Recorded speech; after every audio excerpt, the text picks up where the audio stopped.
할렐루야. 예, 우리 옆에 분하고 인사하실까요? 사랑합니다. 네, 사랑합니다. 반갑습니다. 예, 건강한 모습 뵈서 감사합니다. 다시 한번 인사하시겠습니다. 전도합시다. 전도합시다. 예, 전도합시다. 감사합니다. 예, 우리는 전도한다. 100명이 예배한다. 하나님의 전을 채우자.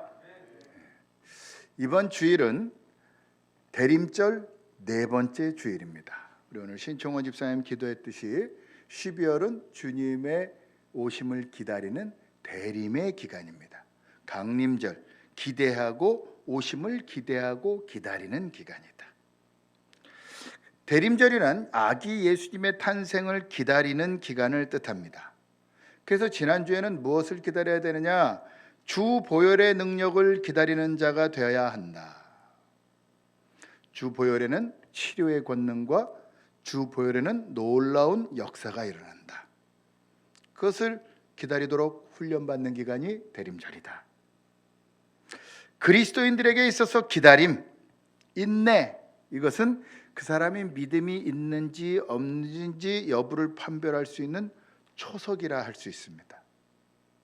오늘 본문에서 다윗 왕이 사울 왕이 죽고 30세의 유다의 왕이 되었다가 7년 6개월을 기다려서 이스라엘의 왕이 된 후 처음으로 블레셋 군들이 이스라엘에 쳐들어오는 장면으로 시작됩니다. 그것도 적은 수가 아니라 르바임 골짜기에 가득했다. 우리가 생각하는 르바임 골짜기 하면, 여러분 골짜기 하면 어떻죠? 산과 산이 만나서 V자를 이룬 곳. 그래서 별로 사람이 많이 가지 못하고 물이 흐를 것이다. 그런데 이 르바임 골짜기의 뜻이 거인의 골짜기라는 뜻이랍니다. 그리고 그 지역에 거인들이 살았답니다. 르바임 족속들이. 그리고 그 길이가 얼마나 길었냐? 5km였대요. 골짜기의 길이가 5km면 여기서 부평까지 걸립니다. 짧지 않죠? 네, 부평까지 쫙 뻗은 골짜기고, 그리고 폭이 얼마나 되느냐? 3km. 그러니까 여기는 광장과 같은 데입니다. 그러니까 5km, 3km, 5, 3, 15, 평방 15km 되는데 사람들이 찬 거예요. 가득 찬 겁니다. 그러니까 제가 세보지는 않았지만 그때 굉장히 많은, 우리가 세알일 수 없을 정도의 많은 사람들이 그곳에 병력으로 포진해 있었던 겁니다. 왜 여기 왔나 봤더니 이 골짜기를 점령하면 유다와 북왕국 이스라엘을 끊어낼 수 있는 요충지입니다. 그래서 여기를 점령하면 다윗이 왕이 됐는데 힘을 발휘할 수가 없는 겁니다. 그러니까 그 요충지를 점령하고 항우를 벌였던 겁니다. 뿐만 아니라 다윗이 유다의 왕이면 소규모의 왕이지만 한 족속의 왕이니까 그건 왕도 아니죠. 족속장이죠. 옛날에 족장, 김병철 족장처럼 몇 명 안 되는 민족이에요. 그런데 이스라엘이라는 12지파와 함께 나라가 된다 그러면 어마어마하고 방대한 힘을 가진 나라가 되기 때문에 자기들이 위협을 받는 겁니다. 거기다 더해서 젊은 시절 사울왕에 쫓기던 다윗, 그 다윗이 블레셋에 가서 사바사바해서 살았어요. 살려달라고 해서. 그러니까 그때 생각하죠. 여러분, 제가 우리 교회 와서 제일 힘들었던 게 뭐냐? 만 35세 담임이 되니까 지금도 저를 나이 드신 권사님들은 어린아이로 봐요. 내일 모레 시은인데도 아직도 임수빈 그 작은 목사 이렇게 얘기하는 분이 있어요. 그래서 담임 목사가 된 지 제가 14년이 됐는데도 그런 분이 있더라고요. 그러니까 똑같은 거죠. 옛날에 20대 때 애송이 우리한테 살려달라고 왔었던 그 다윗이 왕이 됐다고? 버르장머리를 고쳐야겠어. 꼼짝 말라고 해야겠어. 그렇게 해서 진을 치고 전쟁을 준비했던 겁니다. 그때 다윗은 어떻게 했느냐? 하나님께 기도해서 하나님의 뜻을 묻습니다. 하나님의 응답을 기다리는 겁니다. 이 광경을 읽게 되면 어린 시절 유모 1번지에서 나왔던 부채도사가 생각납니다. 누군가가 이렇게 찾아가고 실례합니다. 쏙쏙 들여다보는 부채도사가 맞나요? 그러면 맞아요 이러면서 반겼다가 이 사람이 30대니까 돈 때문에 왔다? 그렇다. 아니구나. 아니다. 이러면서 사기치는 모습을 점쟁이가 하고 있더라. 그걸 보여줬었습니다. 실은요, 그리스도인의 기도는 이것과 같습니다. 하나님, 우리 교회에 어려운 문제가 있습니다. 하나님, 이걸 어떻게 해야 될까요? 알려주세요. 이렇게 할까요? 저렇게 할까요? 하나님, 내 인생에 문제가 있습니다. 이렇게 할까요? 저렇게 할까요? 하는 게 정확한 겁니다. 근데 우리의 머릿속에는 부채도사가 자리 잡고 있어요. 그래서 응답을 받는 건 사기치는 것 같다라는 생각이 우리 안에 있다니까요. 이게 누가 심어준 겁니까? 사단이, 매스미디어를 통해서 사탄이 하나님에게 묻게 하는 것을 막아놨습니다. 여러분 보십시오. 이단이요, 제일 좋은 하나님의 진리들을 다 가져갔습니다. 자, 우리는 예수님을 믿음으로 어떻게 되죠? 예수 믿고 구원받죠. 구원파. 네. 또 우리는 하나님의 나라, 새하늘과 새 땅을 기대해야 됩니다. 신천지. 우리는 그리스도 안에서 하나가 되어야 됩니다. 통일교. 우리는 열심을 다해서 이 땅에서 전도해야 됩니다. 전도관. 이게 다 지금 이단 얘기를 한 겁니다. 가장 좋은 개념들을, 가장 좋은 교리들을 사탄이 싹 가지고 가서 예수 그리스도를 꼭 이단인 것처럼 만들어 놓는 게 사단의 방식입니다. 심지어는 우리가 가장 하나님이 기뻐하는 기도의 방식을 기도하지 못하게 만들어서 부채도사, 무슨 부채도사처럼 기도를 해. 하나님 이렇게 하는 게 맞습니까? 안 맞습니까? 에이, 그런 기도가 있어. 주여, 이렇게 기도해야 된다 그러죠. 정확한 기도는, 어제도 한 성도님이 왔었는데요, 하나님이 제게 응답을 딱 하시더라고요. 그냥 바로 자리에 앉았는데 하나님이 제게 무슨 문제가 있다라고 얘기하시더라는 겁니다. 여러분, 중요한 것은 하나님이 이르시는 대로 그냥 따랐어야 되는데, 우리가 매스미디어에 취해서, 지금도 우리 서주정 집사님 웃잖아요. 너무 재밌게 봤기 때문에 하나님이, 그런 하나님일 리가 없어. 사단이 막아뒀습니다.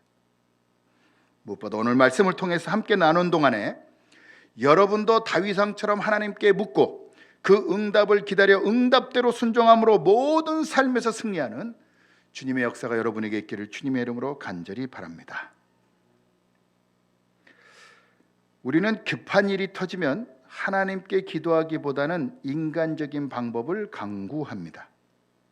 물론 국가 간의 전쟁은 보통 큰 문제가 아닙니다. 뿐만 아니라 오늘 본문을 보면 블레셋 군들이 쳐들어오고 있다는 첩보가 아니라, 첩보면 미리 준비할 텐데 이미 르바임 골짜기에 진을 치고 있다라는 것을 알 수 있습니다. 어떻게 있느냐? 자, 18절 함께 봉독해 볼까요? 18절 다 같이 시작.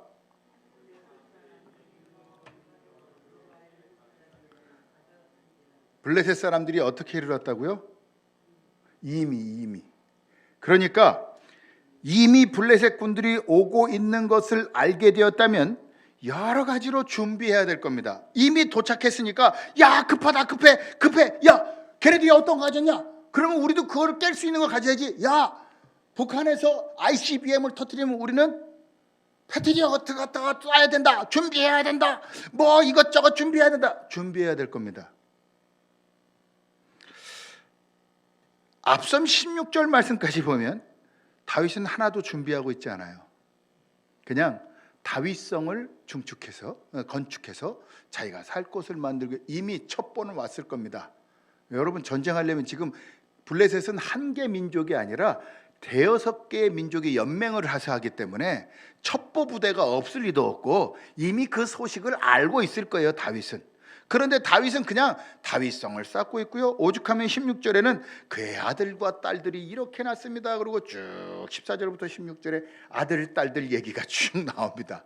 한마디로 뭐예요? 하나님을 의지해서 잘 먹고 잘 살고 있었습니다. 평안하게 살았죠. 왜 이럴 수 있었을까? 이렇게 평안히 살고 있었을 수 있을까? 그에게는 하나님을 향한 믿음이 있었기 때문입니다. 우리 속담에도 급할수록 돌아가라는 속담이 있습니다. 이 속담을 성경적인 말로 바꾸면 급할수록 기도하라. 기도란 급하지만 하나님께 전권을 맡기고 돌아가는 최고의 방법이기 때문입니다. 다윗은 이미 급박함에도 불구하고 하나님께 여쭈러 들어갑니다. 왜? 하나님을 믿으니까. 급하면 실수하고 급하면 실패합니다. 오직 예수 그리스도를 믿는 자들은 하나님의 음성을 기다리며 하나님의 응답을 받아서 그대로 순종하는 여유를 가질 수 있습니다. 아멘. 오늘 본문 주석에 보니까 다윗이 하나님께 여쭈는 방법을 이렇게 설명해 줍니다. 당시 제사장 아비아들의 제사장복 가슴에 12지파의 에봇이 하나 둘 셋 넷 다섯 12개의 보석으로 된 에봇, 이 안에 손을 넣을 수가 있습니다. 주머니처럼 돼 있어요.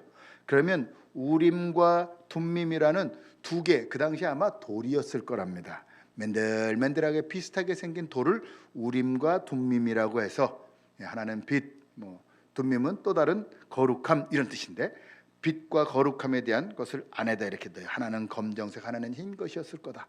그러면 이 안에서 돌리는 겁니다. 돌려서 자, 하나님의 응답은 무엇입니까? 그렇다 아니다 하고 똑같네. 하나님의 뜻은 이번에 하나님이 우리에게 전쟁을 나가서 싸우게 하는 것은 우림입니다. 싸우지 말고 도망가라는 건 둠밈입니다. 딱 이렇게 해서 넣는 거예요. 넣고서 이 안에서 하나님 무엇이 하나님의 뜻입니까? 하고 쓱 꺼내면 싸우랍니다. 하나님께서 싸우라, 이렇게 지금 응답이 온 겁니다. 다윗은 제비를 뽑아서 하나님의 뜻이 무엇인지를 알고 난 후에 이제는 하나님께서 싸울 방법을 알려주시기를 간구했던 겁니다. 큰 뜻은 하나님이 내게 가르쳐 주세요. 제비 뽑기 하듯이. 그런데 하나님은 소소한 방법까지도 다 알려주신다는 겁니다. 뭘 하면? 기도하면 어떻게 이루어가야 될지까지 다. 그래서 하나님 어떻게 싸워서 이길 수 있습니까? 심지어 싸우는 방법도 하나님께서 알려주십니다. 다윗의 시편에서 다윗은 그럽니다. 주의 말씀은 내 발의 등이요 내 길의 빛이니이다. 하나님의 말씀이면 어떠한 방법을 하는지 다 알려주신다. 자, 우리 19절을 봉독해 볼까요? 어떻게 하라고 하셨는지 다 같이 시작. 사람에게로 올라가리이까 여호와께서 그들을 내 손에 넘기시겠나이까 하니 여호와께서 다윗에게 말씀하시되 올라가라 내가 반드시 블레셋 사람을 내 손에 넘기리라 하신지라. 아멘. 다윗은 이길 것을 믿고 방법을 물어본 겁니다. 그러니까 걱정 없이 그냥 다윗성 쌓고 평안하게 아들 딸 낳고 살고 있는 거예요. 하나님의 말씀의 응답은 기도할 때 압니다. 왜? 기도란 무엇이냐? 기도는 간구와 다릅니다. 내가 원하는 것을 하는 게 아니라 기도는 하나님의 이름을 높이는 겁니다. 하나님의 이름을 높이는 게 뭐예요? 예배입니다. 그래서 제가 오늘도 광고할 때 예배는 멈춰져서는 안 됩니다. 예배는 반드시 하나님 앞에 드려져야 됩니다. 하나님의 이름을 높이는 것을 집에서 앉아서 TV로 한다는 건 실은 말도 안 됩니다. 여러분, 집에 앉아서 TV로 보면요 씻지도 않고 앉아서 예배 드리더라고요. 하나님 앞에 예배하는데 어찌 씻지도 않고 파자마 입고 앉아서 말이야, 나시티 하나 입고 어디 하나님 앞에 그렇게 예배 드립니까? 집에서 온라인 예배로 드릴 때 정자세로 소파에 딱 앉아서 거룩한 마음으로 넥타이하고, 오히려 더 넥타이하고 정장으로 딱 하고, 여자들은 원피스라도 아주 이쁘게 입고, 투피스든 쓰리피스든 그건 여러분들 알아서 이쁘게 입고 예배 드려야 되는데 다들 시간 됐어? 나와?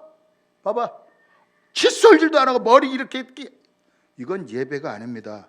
어찌 하나님을 높이고자 하는 사람들이 그렇게 예배를 드릴 수 있습니까? 그건 예배가 아니에요.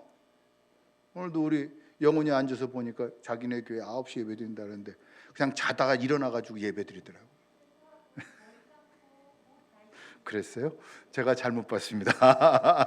하나님 앞에 예배하는 건 올바른 자세로 예배해야 돼요. 왜? 기도니까. 하나님이 응답해 주시는. 자, 도대체 다윗 어떻게 그럴 수가 있었을까? 급한 일이 생기면 그 불을 끄느라 정신이 없을 텐데 그렇게 여유롭게 하나님께 예배할 수 있었던 이유가 무엇일까? 그의 삶에 애기 쓰인 시편을 보면 다윗은 괴로움 속에서도 지속적으로 하나님의 이름을 송축하며 하나님께 예배하는 인생이었다는 것을 보여줍니다. 그렇게 하나님을 예배하여 하나님의 말씀을 기다릴 수 있었던 겁니다. 저는 성경에서 다른 인물들은 별로 부럽지 않습니다. 다윗은 엄청나게 부럽습니다. 나도 하나님의 음성을 저렇게 좀 들었으면, 가라고 하면 가면 되고, 서라 그러면 서면 되고, 앉으라 그러면 앉으면 되고, 나는 하나님의 로봇가 됐으면 좋겠는데, 다윗은 철저하게 하나님의 로봇으로 살았습니다. 그리고 다윗은 언제나 하나님께 묻습니다. 모든 일에 하나님의 인도하심을 바랍니다.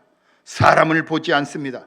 수많은 블레셋 군대들도 보이지 않습니다. 오로지 하나님만 바라봅니다. 하나님만 바라보니까 하나님께서 응답해 주시고 그 말씀에 순종하는 다윗을 하나님께서 날마다 이기게 하시사 그의 지경을 넓히셨습니다. 사랑하는 동역자 여러분, 여러분에게 급한 일이 지금 무엇이 있습니까? 하나님보다 급할 수 없습니다. 하나님을 높이는 것보다 더 시급한 일은 없습니다. 감염병으로 흉흉하고 정치인들은 차마 눈 뜨고 볼 수 없는 지경이고 경제적으로는 파탄 지경입니다. 여러분, 그러한 급박한 사정 속에서 우리는 하나님의 음성을 기다려야 합니다. 하나님의 응답하심에 귀를 기울이고 그 말씀대로 순종할 때 하나님께서 인도하시며 준비하신 승리의 삶을 살 줄 믿습니다. 문제는 세상을 살면서 똑같은 어려움이 한 번 왔는데 반복되더라는 겁니다. 다시 비슷한 일들이 또 옵니다. 자, 우리 함께 22절을 봉독해 볼까요? 22절 시작. 가득한지라. 지난번에 졌는데 블레셋 군들이 또 밀려왔습니다. 우리의 인생과 똑같습니다. 지난번에 사탄을 쫓아냈는데 그 사탄이 또 와서 똑같은 곳을 공격합니다. 질 줄 알면서도 사탄은 지속적으로 똑같은 어려움을 줍니다. 왜 이처럼 반복적인 괴로움이 오겠습니까? 우리에게 악한 본성이 있기 때문입니다. 다윗이 하나님의 마음에 합한 자이지만 그럼에도 불구하고 다윗이 첫 번째 전쟁에서 승리한 것으로만 끝난다면 쉽게 교만해질 겁니다. 우리는 다 싸워서 이길 수 있어. 하나님은 어느 순간 빠질 수 있다니까요. 내 힘으로 하면 하나님이 빠진다니까요. 내 능력으로 우리가 가서 쳐서 이겼어 이러지. 그렇죠? 네, 사탄을 제가 막 쫓아서 기도해줘도 뭐라 그래요? 병원 가서 약 먹고 났어.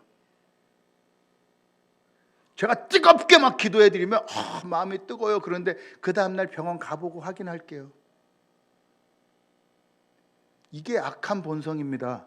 하나님이 지금 거룩한 손으로 안수하셨건만 하나님을 믿지 않는 거예요. 내 마음속에 뜨거워져서 고쳐졌는데도 악한 본성이 다시 나와서 병원 가서 확인해 보고요. 그건 내가 알아서 할게요. 사람은 누구나 하나님의 은혜는 오래도록 기억하지 못합니다. 반면에 당했던 일, 악한 것들은 오래 기억합니다.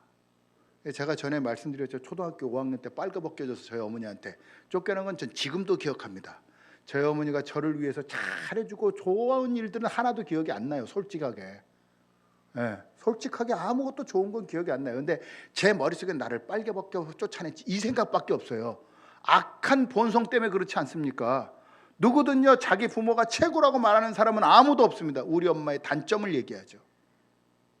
왜? 우리의 악한 본성 때문에 그렇지. 우리 부모가 나를 그렇게 나쁘게 되게 하기 위해서 나를 때렸습니까? 그게 아니잖아요. 그런데도 불구하고 우리는 우리 부모가 나를 때려 죽이려고 그랬다 그래요. 악한 본성 때문에. 하나님의 은혜는 하나도 생각 안 하면서 자기가 괴로우면 하나님 날 왜 이렇게 괴롭게 만드냐고. 구원해 주신 은혜만으로도 어마어마한 건데 하나님께 날마다 감사해야건만 우리는 악한 본성대로, 하나님의 응답대로 순종하면 선한 일이 일어납니다. 하나님은 선하시기 때문입니다. 반면에 인간은 본성적으로 악하기 때문에 우리의 생각대로 하면 악을 양산할 뿐입니다. 다윗은 반복적인 블레셋의 공격, 사탄의 공격이 왔을 때도 여호와께 여쭙니다. 자, 우리 23절, 24절을 봉독해 보겠습니다. 23, 24절 시작. 그들 뒤로 돌아서 뽕나무 숲을 맞은편에서 그들을 기습하되 뽕나무 꼭대기에서 걸음 걷는 소리가 들리거든 곧 공격하라. 그때 여호와가 너보다 앞서 나아가서 블레셋 군대를 치리라 하신지라. 아멘. 왜 하나님께서 반복된 어려움을 주시는지 명확히 알게 하십니다. 첫 전투에서는 다윗과 이스라엘 군대가 블레셋을 직접 쳐서 이기게 하셨습니다. 하지만 이스라엘을 얕보다가 당했다고 생각하는 블레셋이 전열을 재정비한 후에 더 강력하게 전쟁을 치를 준비를 했기 때문에 이스라엘 군이 이전과 같이 나갔다가는 크게 패할 것을 하나님은 이미 알고 계셨던 겁니다. 하나님은 자신들의 힘으로 싸워 이긴 줄 아는 이스라엘의 교만을 지금 다루시고 있는 겁니다. 우리도 우리가 한 줄 알면 얼마나 교만해집니까? 기고만장해서 자기가 잘해서 한 줄 착각하며 얼마나 인정받기를 좋아합니까? 하나님은 이스라엘과 다윗에게 겸손을 만들어 주시고 있는 겁니다. 똑같은 어려움이 반복된다면 하나님이 지금 나를 겸손하게 인도하시는 거구나. 내게 겸손을 만들어 주시는 거구나. 그리고 자복하며 회개해야 됩니다. 반복되고 더 어려워진 어려움을 겪는 그리스도인들이 하나님께 자신의 의를 내려놓고 하나님의 응답을 기다린다면 하나님께서 응답하시고 또 우리의 힘으로 할 수 없는 일들을 하나님께서 앞서 나아가 물리쳐 주시는 줄 믿습니다. 어려움이 왜 반복됩니까? 왜 지난번보다 이번 어려움이 더 힘이 듭니까? 첫 번째는 하나님 반, 나 반으로 일하신 것 같았는데 이제는 오직 하나님께서 나아가서 일하시지 않으면 안 되는, 그래서 전적으로 하나님을 의지하고 하나님께서 일하시도록 우리의 손에 힘을 빼고 주께 맡기도록 우리를 인도하시기 때문입니다. 여러분, 여러분의 삶에 반복적인 어려움이 있습니까? 하나님께 묻고 하나님의 응답을 기다리십시오. 그리고 그 응답이 올 때까지 끝까지 기다리는 믿음으로 인내하십시오. 반드시 하나님은 우리에게 응답하시고 앞서 나아가 우리의 모든 어려움을 해결하사 승리하게 인도하시는 분인 줄 믿습니다. 결론적으로 그렇다면 왜 하나님의 응답을 기다려야 하느냐? 하나님의 응답을 듣고 그대로 따르면 승리하기 때문입니다. 아멘. 여러분 인생을 승리하는 인생 살기를 원하십니까? 그렇다면 하나님의 응답을 듣고 기다리며 그 응답대로 순종하면 승리할 줄 믿습니다. 두 번의 전투 모두에서 다윗은 승리합니다. 뿐만 아니라 왜 하나님께서 반복적인 어려움을 주시는지 오늘 두 사건을 비교하면 잘 알 수 있습니다. 자, 먼저 20절 21절 봉독해 보겠습니다. 시작. 다윗이 바알 브라심에 이르러 거기서 그들을 치고 다윗이 말하되 여호와께서 물을 흩음같이 내 앞에서 내 대적을 흩으셨다 하므로 그곳 이름을 바알 브라심이라 부르니라.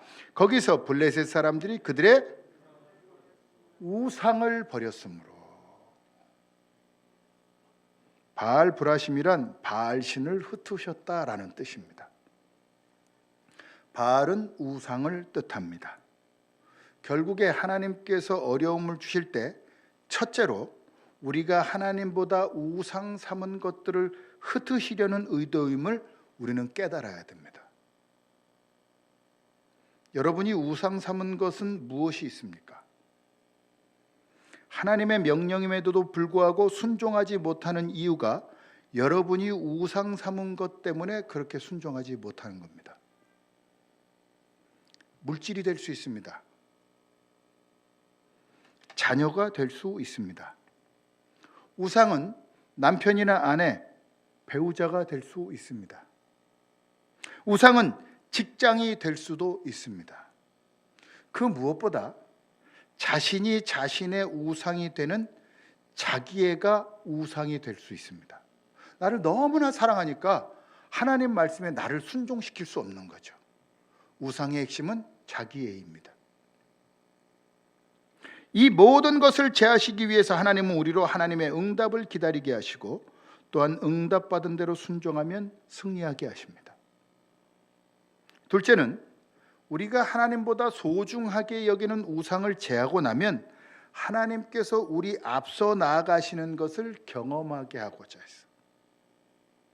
우상을 버리고 나면요, 신비하게 우리에겐 내가 우상 삼은 것을 버리고 나면 내게 능력이 생깁니다. 그래서 무언가를 할 수 있어요. 그러면 그때부터는 자기의의가 생기죠. 나는 할 수 있어. 전에는 내가 너무 사랑받아서 안 돼. 이번엔 내가 할 수 있어. 야, 참 다 자기의 근거입니다. 자기가 대단한 줄 착각하죠.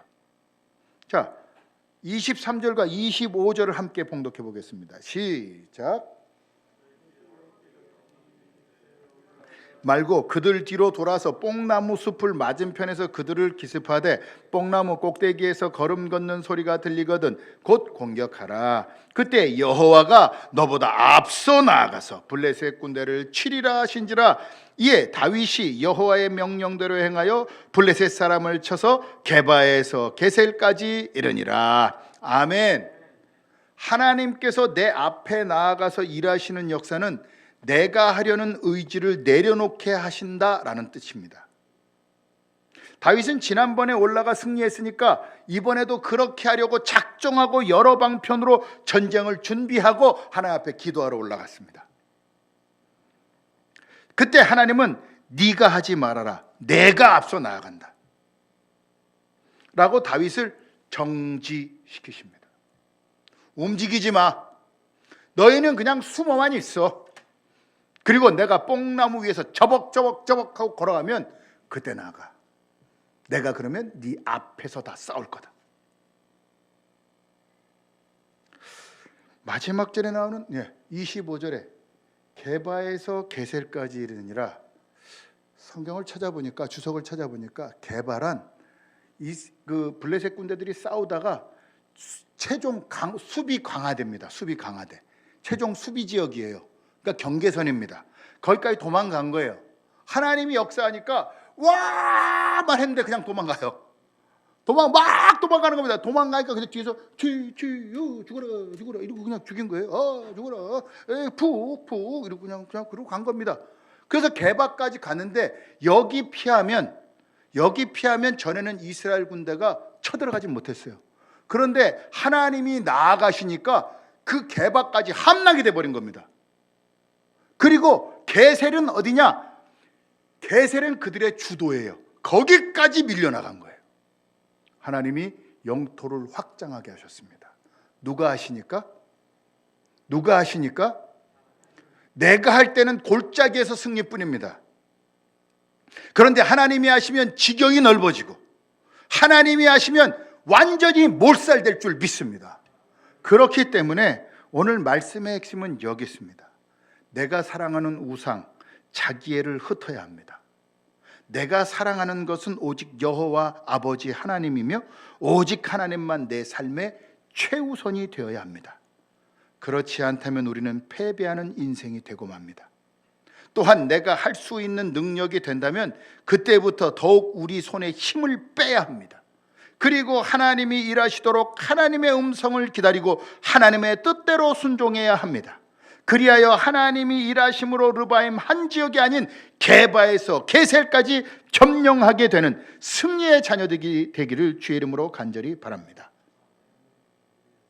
예수님의 오심을 기다리는 대림절 기간입니다. 오늘 말씀을 따라 하나님을 높이며 예배하는 일에 더욱 집중해야 합니다. 이로써 우리가 사랑하는 우상들을 예수 그리스도 이름으로 회파해서 자기애를 버리고 내가 할 수 있을 것이라는 교만의 근거인 자기의를 내려놓음으로 하나님의 응답을 받고 순종함으로 상상할 수 없는 승리를 체험하는 저와 여러분이 되기를 주님의 이름으로 간절히 축원합니다. 기도하시겠습니다. 하나님 참으로 감사합니다. 예수님의 오심을 기다리는 대림절 기간 중에 기도의 응답을 위하여 기다리라고 귀한 말씀 주심을 감사합니다.